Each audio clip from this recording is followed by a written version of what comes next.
After decades of doing this, I've learned one thing that stands above almost everything else. The hardest person to look at in the mirror isn't the monster you're afraid of. It's the person you've spent your entire life convincing yourself doesn't exist. People come onto my stage every single day and they bring their stories with them. They bring their pain, their trauma, and their excuses. But every once in a while, someone walks through those doors who has mastered the art of the victim narrative so thoroughly that they've actually started to believe their own lies. They don't just tell the story, they live inside of it, using it like a shield to keep the rest of the world and the truth at a distance. That brings me to a young man I'll call Marcus. When I first saw the tapes of Marcus, I saw a man who was drowning, but he was convinced that everyone else was holding his head under the water. He was 32 years old, articulate, handsome, in a rugged sort of way, and completely, utterly paralyzed by his own refusal to own his life. The title we gave that episode was I Blamed Everyone Else. And let me tell you, Marcus earned every bit of that headline. He walked onto stage 29 with a chip on his shoulder the size of Texas. He didn't come there for a wake-up call. He came there because he wanted me to be his high-priced witness. He wanted Dr. Phil to sit him down, look at his family, and tell them that they were the reason he was broke, unemployed, and bitter. He wanted me to validate his misery. But the thing about me is, I don't deal in validation. I deal in the truth. And the truth is often a very bitter pill for someone who has spent a decade sugarcoating their own failures. Marcus had this way of sitting shoulder slumped, eyes darting, arms crossed tight over his chest that screamed defensive. He was a professional victim. And like any professional, he was damn good at his job. He had a reason for everything. If he lost a job, it was a toxic boss. If a relationship ended, she was crazy or unsupportive. If he was broke, the system was rigged against him. It was never Marcus. When I sat down with him in that initial pre-show meeting, the air in the room felt heavy. You could feel the resentment coming off him in waves. He looked at me, not with the hope of someone wanting to change, but with the calculation of someone trying to win an argument. I've seen that look 1,000 times. It's the look of someone who is more committed to being right than they are to being happy. I remember looking at his file, the dozens of jobs he'd held for less than 3 months, the legal scrapes, the bridge burning with every member of his family. On paper, Marcus was a disaster, but in his mind, he was a martyr. He told me, Dr. Phil, you don't understand what it's like to have people constantly pulling the rug out from under you. I just looked at him and said, Marcus, at some point, you've got to ask yourself why you're always standing on a rug that's so easy to pull. He didn't like that. He didn't like it one bit. But that's where we had to start. We had to look at the anatomy of his excuses. To understand Marcus, you have to look at where he came from. He didn't just wake up one day and decide to blame the world for his problems. This was a learned behavior, a survival mechanism that had outlived its usefulness and turned into a prison. He grew up in a house where accountability was a foreign concept. His mother, Brenda, was a classic enabler. She was a sweet woman, truly, but she had a heart that was bigger than her common sense. Every time Marcus messed up as a kid, Brenda was there to smooth things over. If he got a bad grade, the teacher was unfair.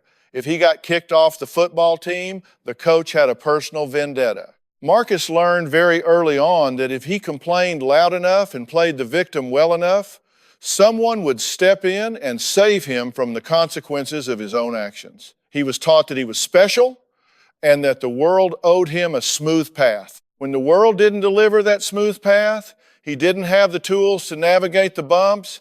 He just stopped and pointed fingers. His father was the opposite, a ghost in the house, A man who was there physically but emotionally checked out, likely because he couldn't deal with the constant drama Brenda and Marcus created. So Marcus grew up with this toxic mix of overprotection and emotional neglect.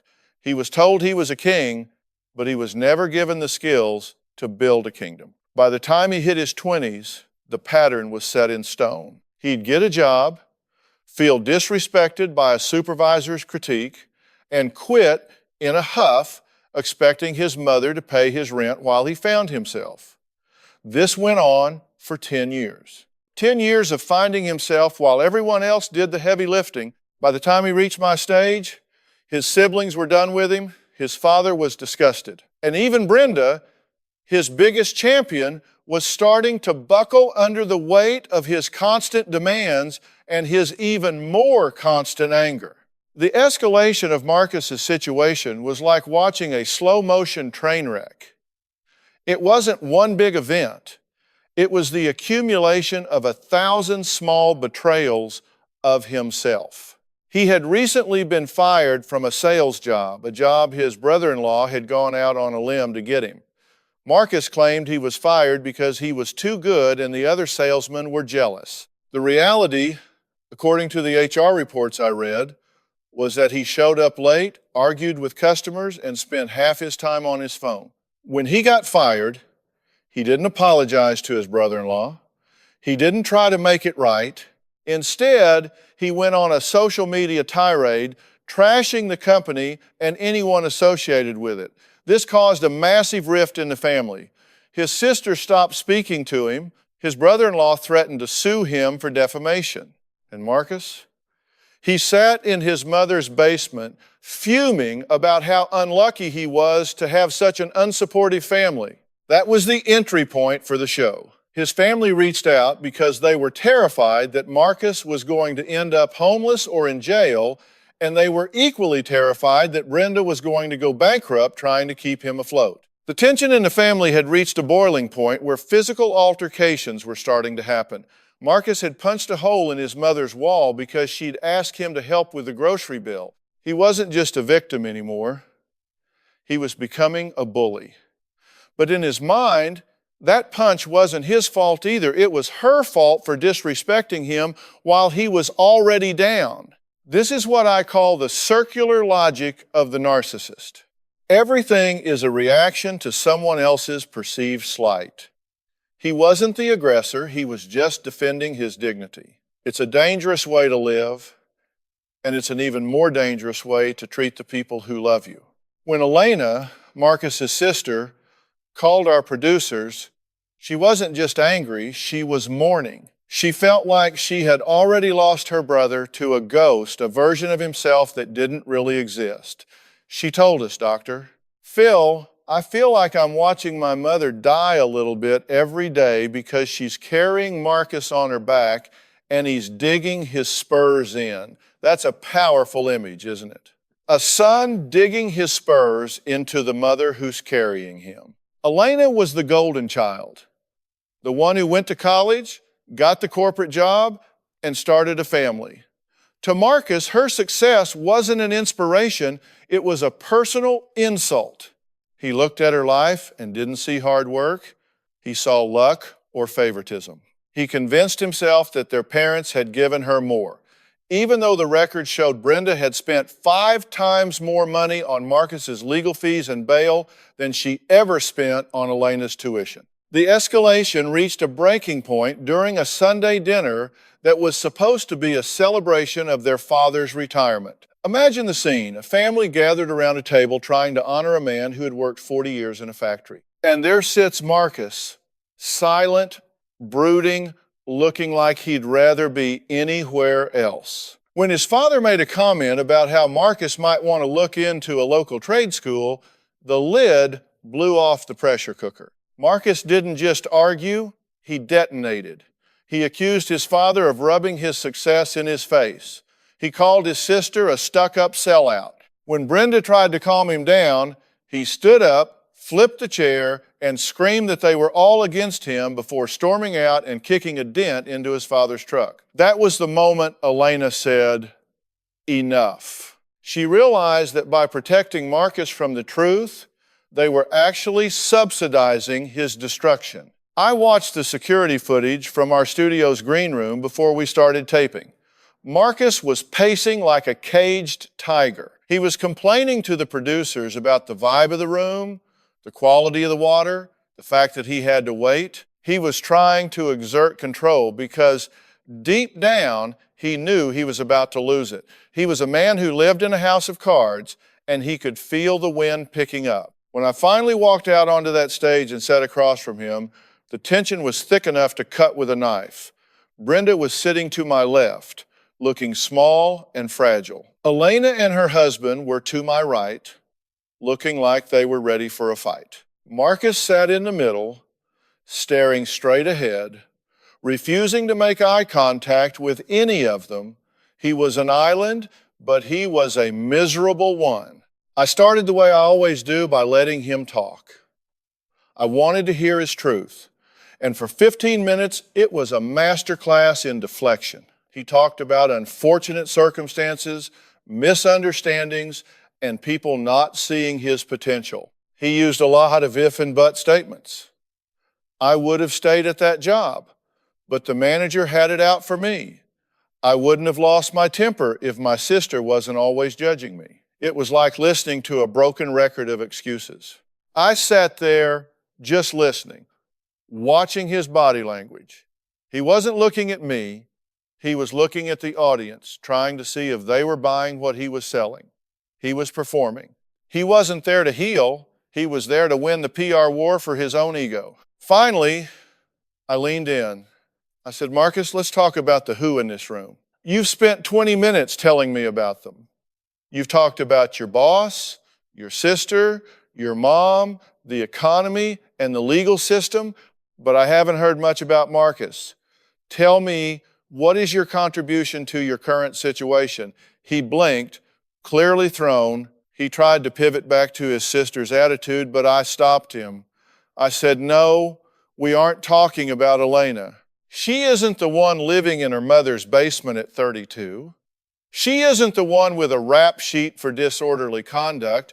You are. So I'm going to ask you again, what is your role in the fact that you are broke, alone, and sitting on this stage? The silence that followed was heavy.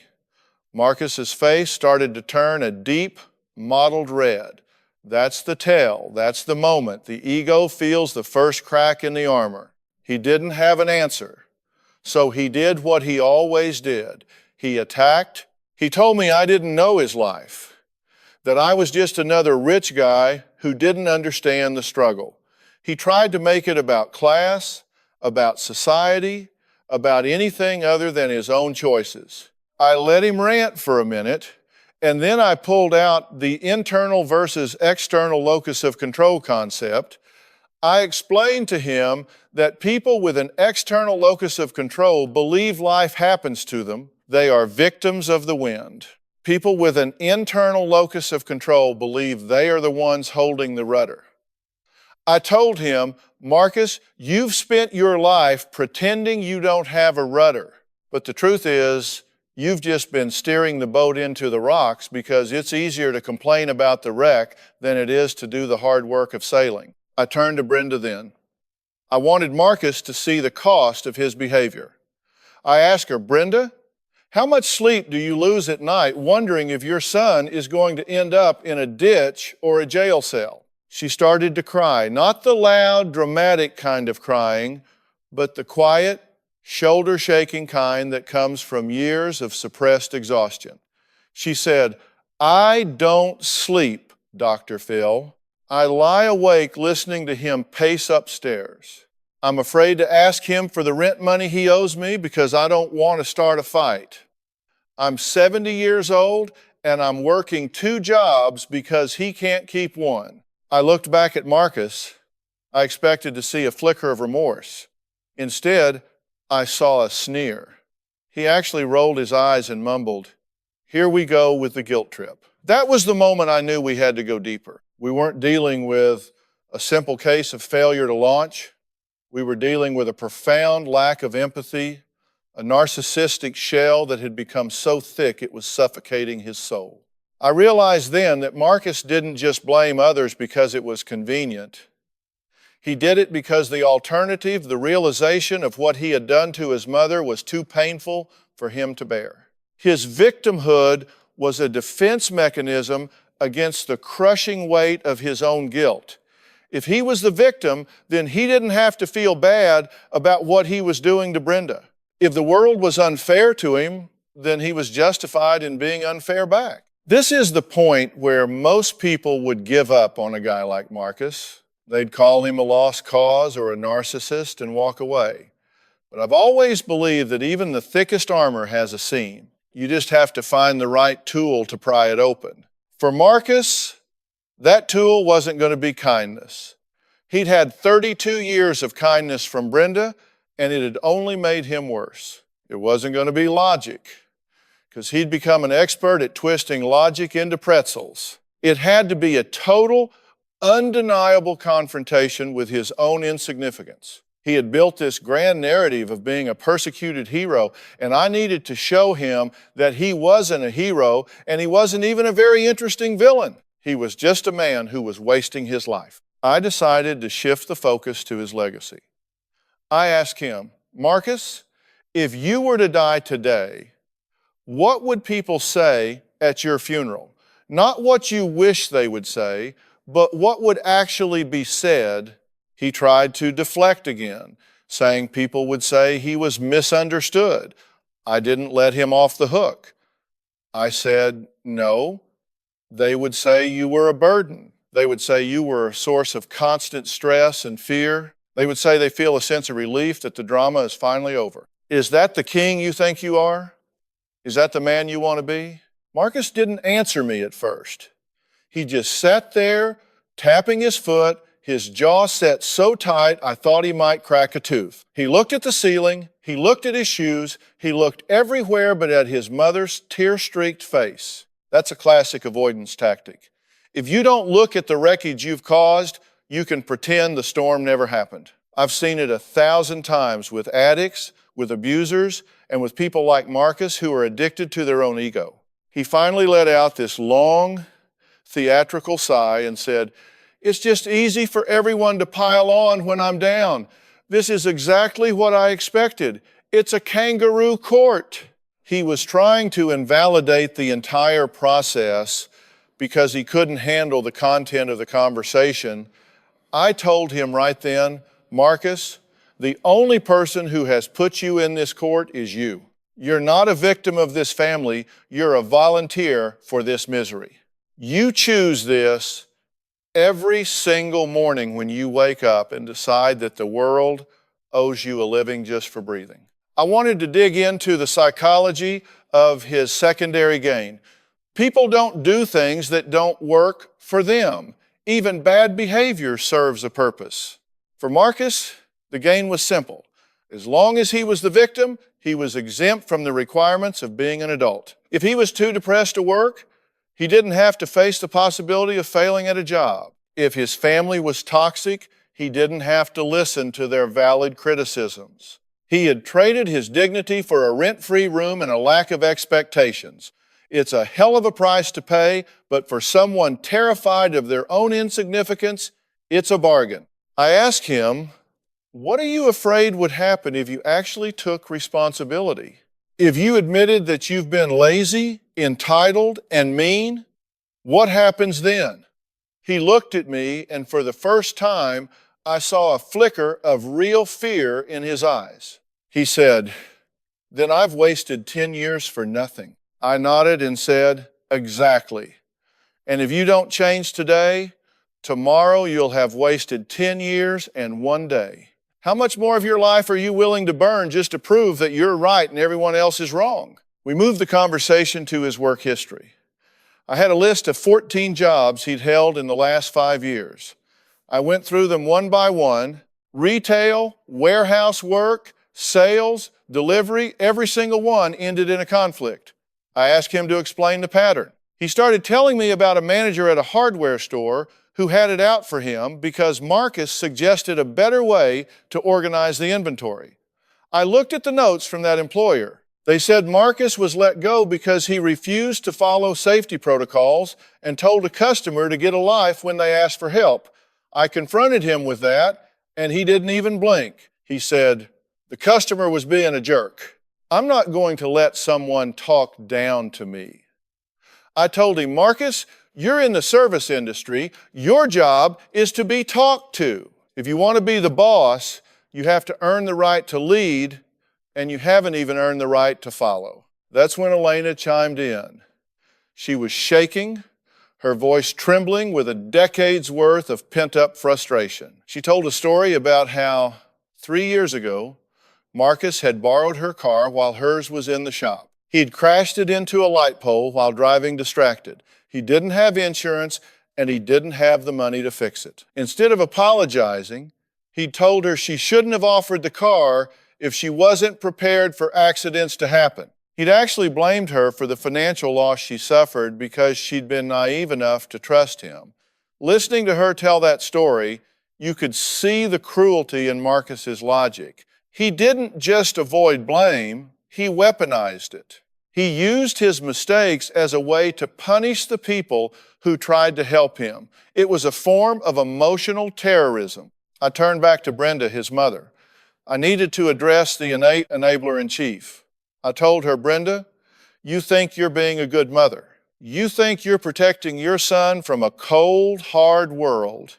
But the truth is, you're the one who's keeping him paralyzed. Every time you pay a bill he should have paid, every time you make an excuse for his temper, you're telling him that he's not capable of being a man. You're loving him to death. She started to protest, saying she just didn't want him to be homeless. I told her, sometimes the best thing you can do for someone is to let them hit the ground. Because as long as you're there to catch him, he has no reason to learn how to walk on his own. You're not his safety net. You're his crutch. And you're both hobbling through life because of it. The atmosphere on the stage was changing. The bravado Marcus had walked in with was starting to leak out. He wasn't leaning back anymore. He was hunched over, his hands clasped so tightly, his knuckles were white. We were getting close to the confrontation peak. I decided to play a video we'd recorded of his father, Joe, who couldn't be there because he was recovering from a heart procedure, a procedure Elena pointed out that was likely brought on by the stress Marcus had caused. In the video, Joe was sitting in a hospital bed looking tired. He said, Marcus, I love you, but I don't like you right now.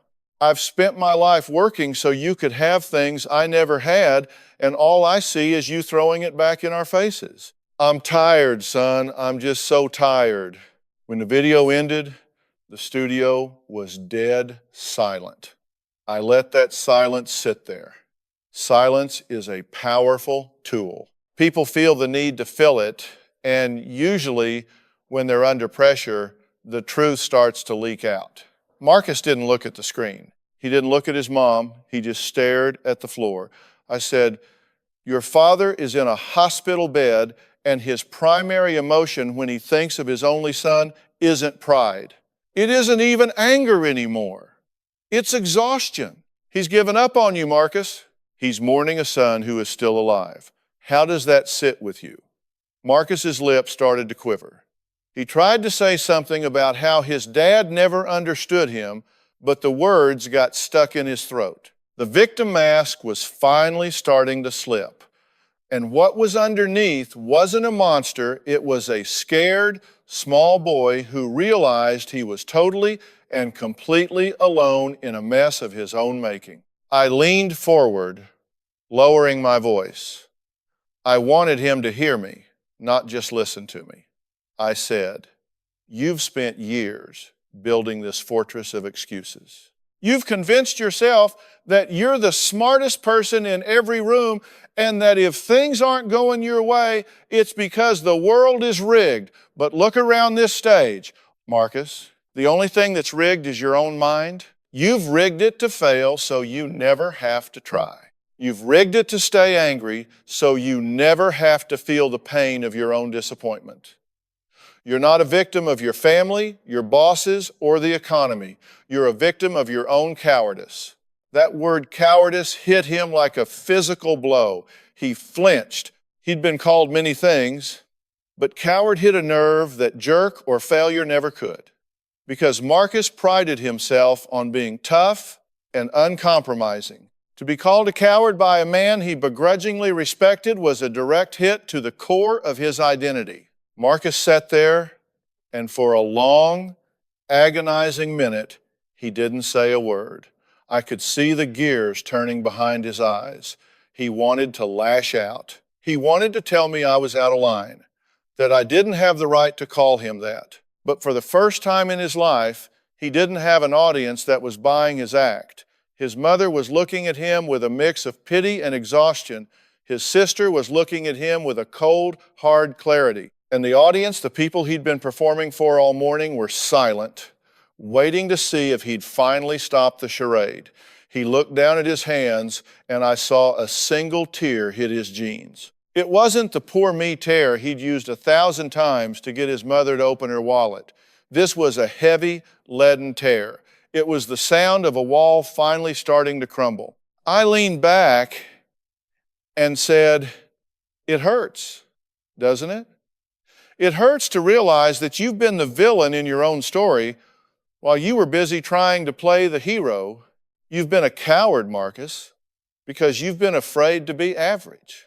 You've been so terrified that if you actually tried, if you actually gave a job your all and still failed, that it would mean you weren't special. So you've been sabotaging yourself for 10 years so you could always say, I didn't really try, or the boss didn't like me. That way, your ego stays intact, even if your life is a total wreck. How's that working for you? Really? How is it working?" He looked up at me, his eyes red-rimmed and raw, and he whispered, "It's not.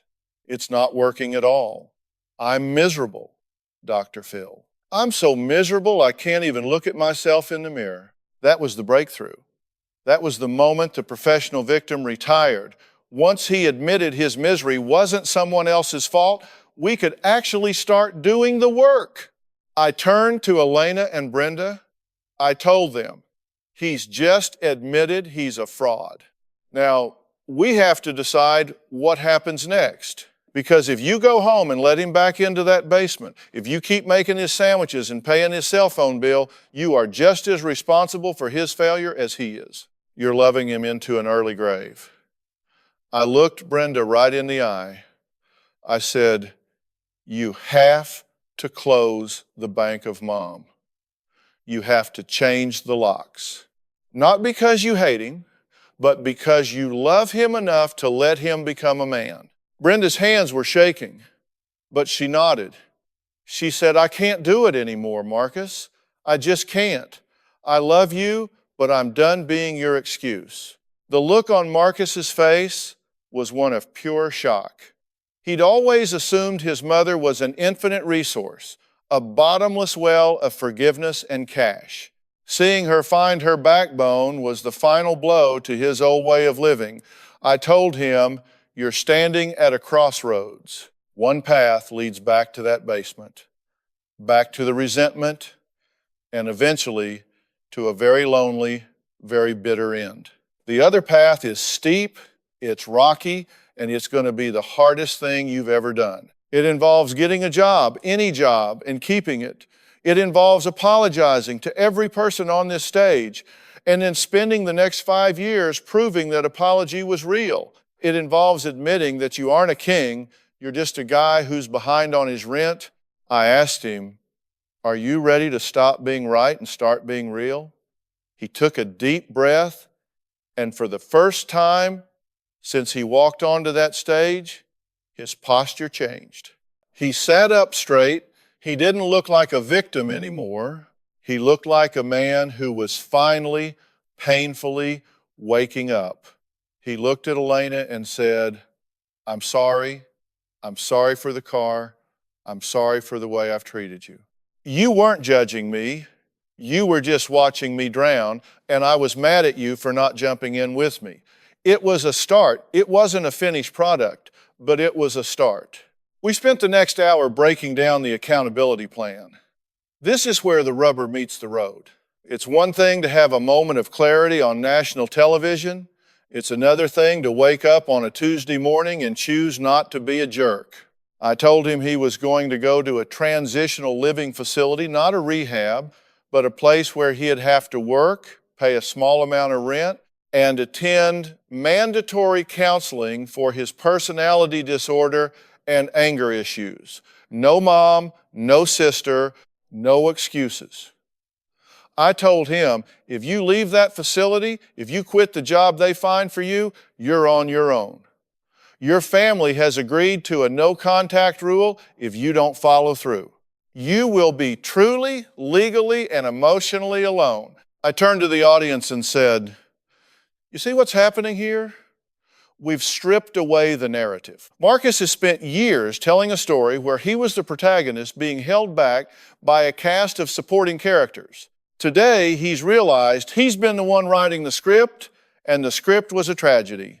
But the good thing about being the writer is that you can always pick up the pen and start a new chapter. Marcus looked at the resources packet my team had put together. He didn't argue about the location or the rules. He just held it tight. As we were wrapping up the taping, I walked over to him. I put a hand on his shoulder.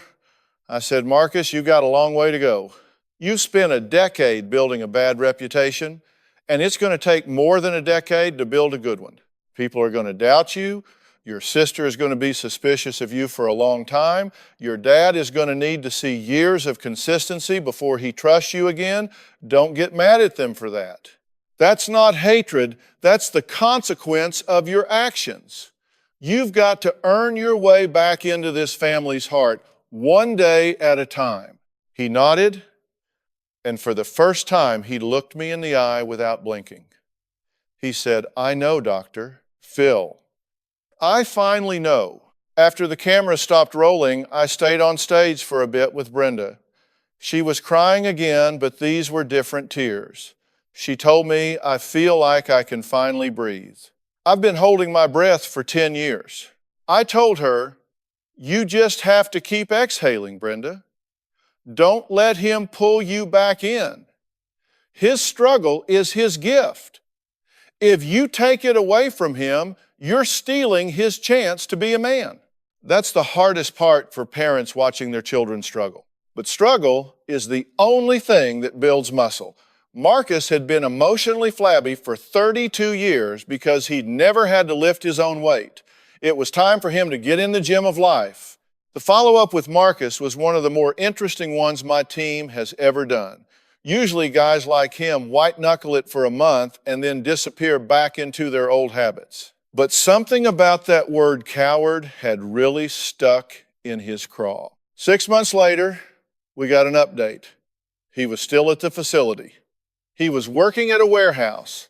Ironically, the same kind of job he'd turned his nose up at dozens of times before. But this time, he wasn't the guy who knew a better way to organize the boxes.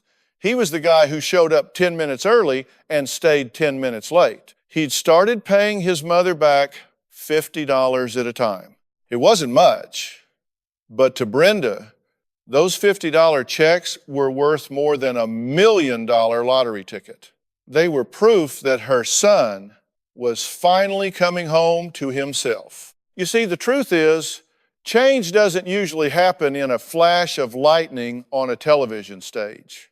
That's just the spark. The real change happens in the quiet, mundane moments 6 months later when you're tired, you're frustrated, and you have every excuse in the world to slip back into your old skin, but you choose not to. I've always said that you can't change what you don't acknowledge, but once you acknowledge it, you have a moral obligation to do something about it. Marcus had finally acknowledged that he was the architect of his own misfortune.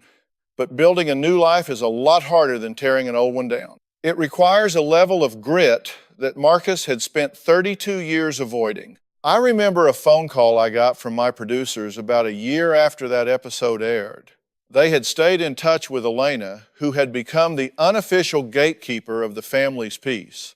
She told them that Marcus had hit a major wall about 8 months into his journey. He'd been passed over for a promotion at the warehouse, a promotion he felt he deserved because he'd been on time every day. In the old days, that would have been the end. He would have called his boss a name, quit on the spot, and run back to Brenda's house to complain about the unfairness of the world. He actually did drive to Brenda's house that afternoon. He sat in the driveway for 2 hours, his engine idling, probably rehearsing the speech about how the system was rigged against him. But Brenda did something brave. She saw his car through the window, and she didn't open the door. She didn't come out with a glass of iced tea and an ear for his grievances.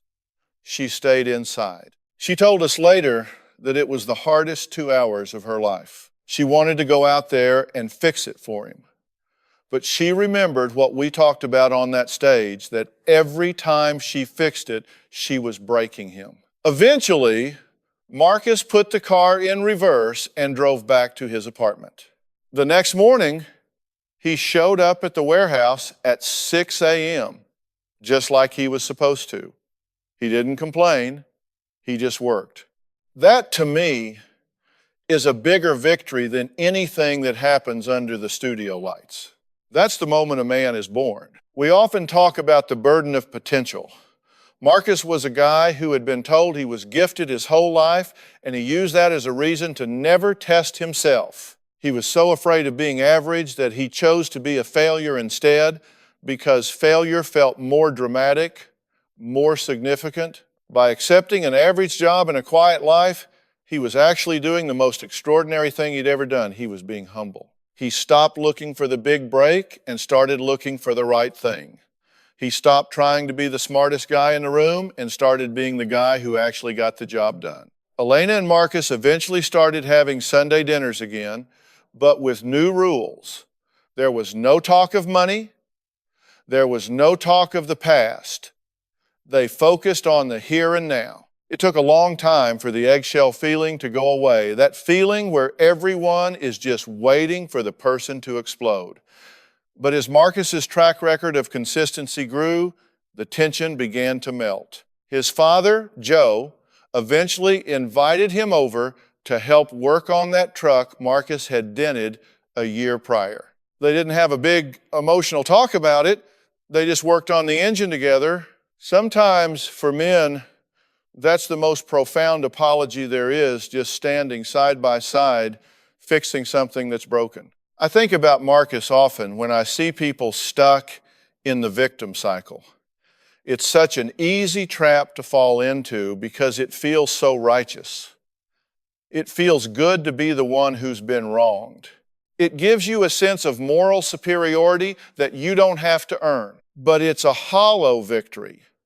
It's like winning a race where you're the only person running and the track is a circle that leads nowhere. You're exhausted at the end and you're right back where you started. Marcus had to learn that the righteousness of his anger was actually a poison he was drinking, hoping it would kill his enemies, but it was only killing him. The last update we got was that Marcus had moved into his own small apartment. It wasn't much, just a one-bedroom place with a second-hand couch and a small kitchen. But he had paid the security deposit with his own money. He had his own name on the lease. He told Elena that the first night he slept there, he cried, not out of sadness, but out of a sense of relief he hadn't felt since he was a child. For the first time in his adult life, he wasn't looking over his shoulder. He wasn't waiting for the other shoe to drop, because he was the one holding the shoes. He was finally, truly independent. Life is about choices, and the choices we make eventually become the life we live. You can choose to be a victim, or you can choose to be a survivor. You can choose to blame the world, or you can choose to build a world you're proud of. Marcus chose the hard path, and in doing so, he saved not just his own life, but the heart of his family. He stopped asking, why is this happening to me? And started asking, what am I going to do about it? And that, my friends, is how you change your life. It's not about where you start, it's about the direction you're heading. Marcus was finally heading home.